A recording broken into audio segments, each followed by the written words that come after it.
African-American descent and the first person of African-American descent to hold an international pilot license. Bessie Coleman was the first black woman to earn a pilot's license. Because flying schools in the United States denied her entry, she taught herself French and moved to France. Earning her license from France's well-known Caldron's Brothers School of Aviation in just 7 months. Coleman specialized in stunt flying and parachuting, earning a living barnstorming and performing aerial tricks. She remains a pioneer of women in the field of aviation. Born on January 26, 1892 in Atlanta, Texas, Bessie Coleman was one of 13 children to Susan and George Coleman, who both worked as sharecroppers.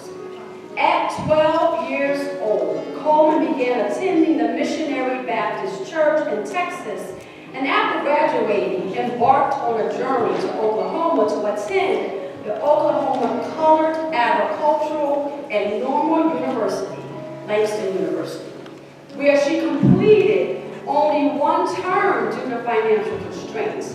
In 1915, at 23 years old, Coleman moved to Chicago, where she lived with her brothers and worked as a manicurist. Not long after her move to Chicago, she began listening to and reading stories of World War I pilots, which sparked her interest in aviation.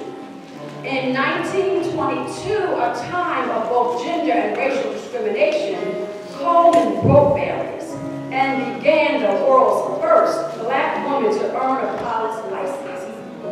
Because flying schools in the United States denied her entry, she took it upon herself to learn French and move to France to achieve her goal. After only 7 months, Coleman earned her license from France's well-known Caldron Brothers School of Aviation. Though she wanted to start a flying school for African Americans when she returned to the U.S., Coleman specialized in stunt and parachuting and earned a living barnstorming and performing aerial tricks. In 1922, hers was the first public flight by an African American woman in America. Tragically, on April 30th, 1926, Coleman was killed in an accident during a rehearsal for an aerial show. She was only 33 years old. About 10,000 mourners paid their last respects to the first African-American woman aviator, filing past her coffin in Chicago's South Side.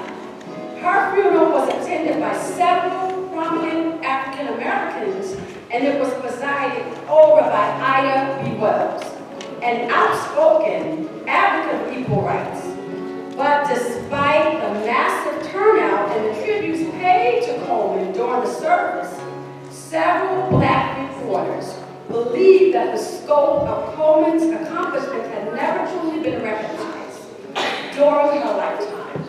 An editorial in the Dallas Express states, "There is a reason to believe that the general public did not completely sense the size of her contribution to the achievements of the race as such."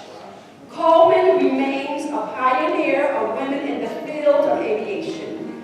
Coleman has not been forgotten in the decades since her death. For a number of years, starting in 1931, black pilots from Chicago instituted an annual flight over her grave. In 1977, a group of African-American women pilots established the Bessie Coleman's Aviators Club. And in 1992, a Chicago City Council resolution requested that the U.S. Postal Service issue a Bessie Coleman stamp.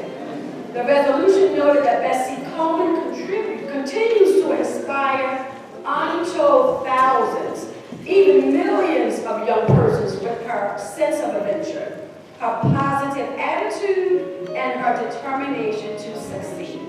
The life of Elizabeth Bessie Coleman.